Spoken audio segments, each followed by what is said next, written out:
Assalamualaikum dan salam saudaraku sayang. Buletin UKAS edisi tengah hari 1 Februari 2021 bersama saya Alfaris Jemurin.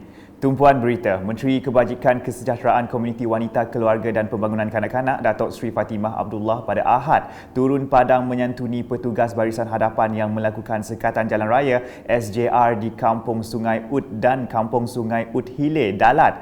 Sumbangan berupa makanan dan minuman diagihkan kepada petugas barisan hadapan yang mengawal di 5 lokasi dalam kawasan kampung tersebut yang sedang dalam perintah kawalan pergerakan diperketatkan PKPS bersasar sehingga 9 Februari ini. Datuk Seri Fatimah yang lengkap berpakaian peralatan perlindungan peribadi turut melakukan tinjauan di kedua-dua kawasan kampung berkenaan yang mempunyai seramai 2,417 penduduk. Terdahulu, Ahli Dewan Undangan Negeri Adun Dalat itu mengagihkan bantuan makanan kepada penduduk di kedua kampung itu bertempat di Dewan Masyarakat di Dalat.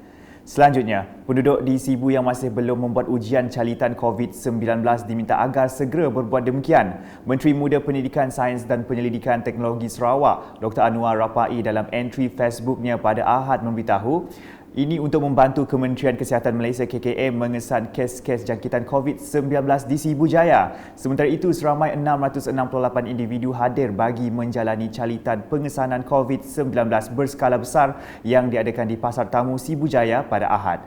Menurut Penolong Pegawai Kesihatan Persekitaran Bahagian Sibu, Muhammad Nur Akmal, pihaknya menyasarkan sebanyak 2,000 sampel diperolehi daripada penduduk Sibu Jaya. Bagaimanapun, jumlah tersebut tidak dapat dicapai dan ujian calitan tersebut telah selesai pada jam 2 petang Ahad. Pada 12 Januari lalu, seramai 1,000 orang telah menjalani ujian calitan yang sama di Stadium Tertutup Sibu. Sementara itu, Dr. Anwar Rapai menjelaskan beberapa buah pusat kuarantin dan rawatan COVID berisiko rendah PKRC telah dibuka di Sibu bagi menampung pesakit COVID-19 yang tidak mengalami sebarang simptom. Menurut beliau, PKRC di Sibu dibuka di beberapa lokasi antaranya di Kem Belia Kemuyang, Methodist Centennial, College Laila Taib, Asrama Institut Latihan Kesihatan Malaysia dan Asrama Doktor Pelatih. Tambahnya, setakat ini PKRC di Kemuyang, Methodist dan sebahagian daripada College Laila Taib telah mula digunakan. Menerusi kenyataan dalam entry Facebooknya pada Sabtu, Adun Nangka itu menambah Kerajaan Sarawak turut menyediakan hotel sebagai pusat kuarantin bagi mereka yang datang ke Sibu dengan menggunakan pengangkutan udara. Manakala bagi mereka yang masuk ke Sibu menggunakan pengangkutan udara, hotel kuarantin juga disediakan di beberapa hotel di Sibu dan tiada lagi kuarantin di rumah.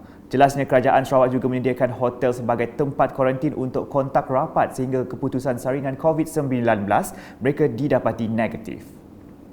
Laporan diteruskan di Bau. Seramai 1,162 individu dari kampung-kampung di sekitar kawasan Singai secara sukarela tampil menjalani saringan bagi pengesanan kes aktif SCD COVID-19 yang dilakukan oleh Jabatan Kesihatan Negeri Sarawak JKNS pada Ahad. Ujian saringan COVID-19 itu dijalankan bermula pada jam 9 pagi sehingga 3 petang bertempat di Balai Raya Kampung Apar Singai. Proses ujian saringan dikendalikan seramai 41 petugas Kementerian Kesihatan KKM dari Pejabat Kesihatan dan Klinik Kesihatan Daerah Bau, termasuk staf sokongan dari Kuching seramai 30 petugas. Program SCD tersebut dilakukan atas arahan yang dikeluarkan oleh JKNS susulan penularan kes COVID-19 dan pengisytiharan kluster tabung di kawasan berkenaan. Turut hadir meninjau proses SCD berkenaan adalah Ahli Dewan Undangan Negeri Adun Tasik Biru, Datuk Harry Jineb dan Pegawai Daerah Bau Anilia Siam. Prihatin dengan kesukaran yang dihadapi mangsa-mangsa banjir, Menteri Muda Pembangunan Usahawan Perusahaan Kecil dan Sederhana Sarawak, Datuk Muhammad Narodin Majais meluangkan masa melawat mereka yang terjejas di Pusat Pemindahan Sementara PPS di Dewan Masyarakat Lubuk Buntin pada Ahad. Setibanya di PPS tersebut, beliau yang juga adun gedung telah diberi taklimat oleh pihak Angkatan Pertahanan Awam Malaysia APM mengenai situasi terkini dan jumlah mangsa yang ditempatkan di situ. Datuk Muhammad Narodin kemudian bertemu dengan mangsa-mangsa banjir dan menyampaikan sumbangan makanan kepada mereka. Kesemua 27 mangsa ditempatkan di PPS itu sejak Sabtu selepas rumah mereka dinaiki air. Beliau kemudian bersama rombongan dibawa ke tapak skim saliran Lubuk Buntin dan mendengar taklimat daripada pihak Jabatan Pengairan dan Saliran Bahagian Samarahan. Berita seterusnya, semua mangsa banjir yang ditempatkan di Pusat Pemindahan Sementara PPS Dewan Baru Kampung Rimba Padi diminta untuk mematuhi prosedur operasi standard SOP yang ditetapkan bagi mengelak penularan jangkitan COVID-19. Adun Muara Tuang Dato' Idris Buang berkata pematuhan SOP penting bagi memastikan semua mangsa sentiasa selamat daripada dijangkiti COVID-19. Terdahulu beliau telah membuat lawatan untuk meninjau serta memastikan kebajikan dan kesejahteraan semua mangsa banjir dijaga dengan baik oleh para petugas di pusat pemindahan berkenaan pada Ahad. Beliau juga berkesempatan bertemu dengan mangsa-mangsa banjir dan seterusnya menyalurkan bantuan bagi meringankan beban mereka. Sementara itu, jumlah mangsa banjir yang dipindahkan ke Pusat Pemindahan Sementara PPS setakat jam 8 pagi Isnin meningkat dengan seramai 186 orang mangsa ditempatkan di 4 buah PPS. Jawatan Kuasa Pengurusan Bencana Negeri JPBN Sarawak dalam kenyataan medianya dimaklumkan kesemua mangsa terdiri daripada 52 buah keluarga. Jelas kenyataan tersebut, 3 PPS di daerah Serian merekodkan seramai 159 orang mangsa banjir dan 1 PPS di daerah Simunjan merekodkan 27 orang mangsa.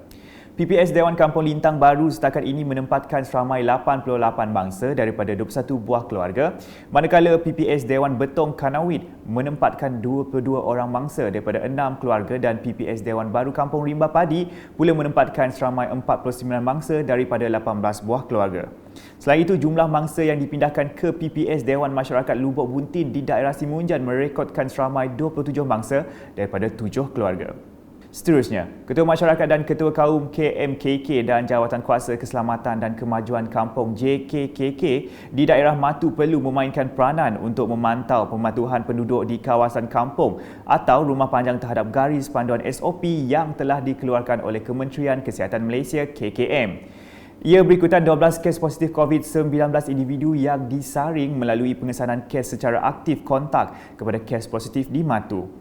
Sehubungan itu, Pejabat Daerah Matu telah mengeluarkan surat memohon kerjasama KMKK di daerah itu untuk mempraktikkan perkara yang diperolehi melalui program komuniti kepolisan yang lepas. Bermula Sabtu, JKKK Kampung dengan kerjasama pihak rela dan PDRM telah mengadakan sekatan jalan raya di setiap pintu masuk kampung dan rumah panjang di daerah Matu bagi mengawal kenderaan dan individu keluar masuk ke kawasan mereka.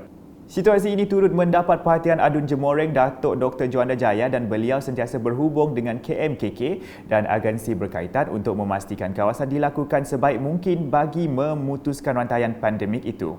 Penduduk yang mempunyai kontak rapat dengan individu atau mempunyai simptom juga diminta memberikan kerjasama tampil melaporkan dengan pihak JKKK untuk tindakan selanjutnya.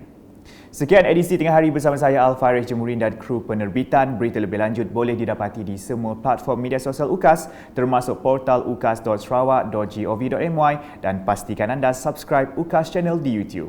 Salam UKAS.